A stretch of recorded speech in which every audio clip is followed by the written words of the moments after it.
വയനാട് ലോക്സഭാ സീറ്റിലെ ഉപതെരഞ്ഞെടുപ്പിൽ ഇടതുപക്ഷത്തിന് സ്ഥാനാർത്ഥി ഉണ്ടാകില്ല എന്നുള്ളത് ഉറപ്പാണ്.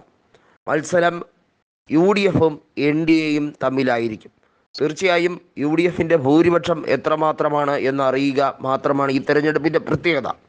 BJP വർഗീയ കളികളുമായി എല്ലാ സ്ഥലങ്ങളിലും അവർ അടരാടാൻ ശ്രമിക്കുമ്പോൾ അവരെ തകർത്ത് തോൽപ്പിക്കുക എന്നത് കേരളത്തിൻ്റെ ഉത്തരവാദിത്തമാണ് എന്നുള്ള കാര്യത്തിൽ ഒരു വിട്ടുവീഴ്ചയുമില്ല എന്ന് പ്രതിപക്ഷ നേതാവും അതുപോലെ KPCC അധ്യക്ഷനും കൃത്യമായി പറഞ്ഞിട്ടുള്ള കാര്യമാണ്.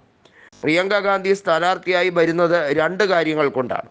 ഒന്നാമത്, വയനാടുമായി രാഹുൽ ഗാന്ധിക്കുള്ള ഒരു ബന്ധം, അത് വാക്കുകൾക്കതീതമാണ്. അത് ഏത് ഘട്ടത്തിലും ഏത് പ്രതികൂല സാഹചര്യങ്ങളിലും വയനാടിന് വേണ്ടി രാഹുൽ ഗാന്ധിയും പ്രിയങ്ക ഗാന്ധിയും സദാ ജാഗരൂകരായിരിക്കും എന്നുള്ളതിന് യാതൊരു തർക്കവുമില്ല. അത് ദുരന്തമുഖത്ത് മാത്രമല്ല, എല്ലാ കാര്യങ്ങളിലും അവർക്ക് വേണ്ടിയുള്ള നിതാന്തമായ പരിശ്രമം തുടർന്നുകൊണ്ടേയിരിക്കും. അതിനോടൊപ്പം തന്നെ പ്രിയങ്ക ഗാന്ധി പാർലമെൻറ്റിലേക്ക് വരേണ്ടത് ഏറ്റവും അനിവാര്യമായിരിക്കുന്ന കാലഘട്ടം കൂടിയാണ്.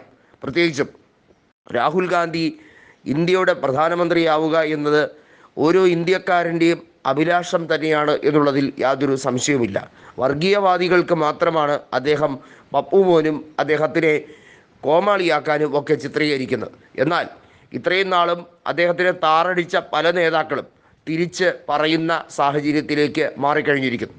അദ്ദേഹത്തിനെ പൊതുശത്രുവായി പ്രഖ്യാപിച്ചുകൊണ്ട് നാട് നീളെ സമനില തെറ്റുന്ന രീതിയിൽ പ്രഖ്യാപനങ്ങൾ പലതും നടത്തിക്കൊണ്ട് നടന്ന സ്മൃതി ഇറാനി തന്നെ ഒടുക്കം പറഞ്ഞു, രാഹുൽ ഗാന്ധിയുടെ വലിയ ഒരു മാറ്റമാണ് നമ്മളിപ്പോൾ കാണുന്നത്. അദ്ദേഹം ഗൗരവമേറിയ വിഷയങ്ങൾ സംസാരിക്കുന്നു. അദ്ദേഹം ഇപ്പോൾ വളരെ സ്പഷ്ടമായൊരു രാഷ്ട്രീയ തേരാളിയായി മാറിക്കഴിഞ്ഞിരിക്കുന്നു എന്നത്. ഇപ്പോഴും നേരം വെളുക്കാത്ത പല നേതാക്കളുമുണ്ട്. അതിലൊന്നാണ് പ്രധാനമന്ത്രി നരേന്ദ്രമോദി. രാഹുൽ ഗാന്ധിക്ക് വയനാട്ടിൽ ലഭിച്ച 3,65,000 വോട്ടിൻ്റെ ഭൂരിപക്ഷം ഇരട്ടിയോ അതിലധികമോ ആക്കുക എന്ന ദൗത്യവുമായാണ് പ്രിയങ്ക ഗാന്ധി ഇറങ്ങുന്നത്. ഇതുവരെ മുഖ്യ തെരഞ്ഞെടുപ്പ് കമ്മീഷൻ വയനാട്ടിലെ ലോക്സഭാ തെരഞ്ഞെടുപ്പുമായി ബന്ധപ്പെട്ട കാര്യത്തിലോ അല്ലെങ്കിൽ കേരളത്തിൽ നടക്കാൻ പോകുന്ന 2 ഉപതെരഞ്ഞെടുപ്പുമായി ബന്ധപ്പെട്ട വിഷയങ്ങളെക്കുറിച്ചോ പ്രതിപാദിച്ചിട്ടില്ല. ഇതിനകത്ത് എടുത്തു പറയേണ്ട ഒരു കാര്യമുണ്ട്. ഇലക്ഷൻ കമ്മീഷൻ എപ്പോഴും കേന്ദ്രത്തിന്, അതായത് കേന്ദ്ര സർക്കാരിന് അനുകൂലമാകുന്ന രീതിയിലുള്ള രാഷ്ട്രീയ കളി കളിക്കുന്നതിൽ ഏറ്റവും മുൻപന്തിയിൽ തന്നെ നിൽക്കുന്നു. അവർ എങ്ങനെയാണോ കേന്ദ്ര അന്വേഷണ ഏജൻസികളെ ദുരുപയോഗിക്കുന്നത്, അതിൻ്റെ മറ്റൊരു വേർഷനാണ് കേന്ദ്ര തെരഞ്ഞെടുപ്പ് കമ്മീഷൻ ഓരോ പ്രദേശങ്ങളിൽ തെരഞ്ഞെടുപ്പ് നടത്താൻ കാണിക്കുന്ന ഉത്സാഹം, അല്ലെങ്കിൽ തെരഞ്ഞെടുപ്പിന് വേണ്ടി കുറിക്കുന്ന തീയതികൾ എന്ന് പറയുന്നത്. അത് അവർക്ക് ഫേവറബിളാകാൻ, കേന്ദ്ര സർക്കാരിന് ഫേവറബിളാകാൻ വേണ്ടി എല്ലാ തവണയും ശ്രമിക്കാറുണ്ട് എന്നുള്ളത് 18ാം ലോക്സഭയുടെ 7 ഘട്ടങ്ങളിൽ നടന്ന പോളിംഗുമായി ബന്ധപ്പെട്ട ആ പ്രത്യേക ദിവസങ്ങൾ, ഓരോ ഘട്ടം വോട്ടെടുപ്പിനും ഓരോ മണ്ഡലങ്ങൾ പോകുമ്പോൾ ഉണ്ടാകുന്ന പ്രത്യേക ദിവസങ്ങളിലെ പ്ലാൻ അനുസരിച്ച് നോക്കിയാൽ കൃത്യമായി കാണാവുന്നതാണ്.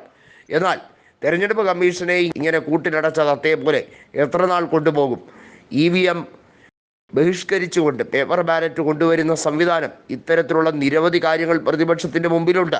ഏതായാലും വയനാട്ടിൽ അവിടെ വൺ സൈഡഡ് വിക്ടറി, ഒരു ഈസി വാക്ക് ഓവറിന് പ്രിയങ്ക ഗാന്ധി ശ്രമിക്കുമ്പോൾ കുത്തിത്തിരിപ്പുമായി BJP വീണ്ടും ജനങ്ങളിലേക്ക് ഇറങ്ങുകയാണ്.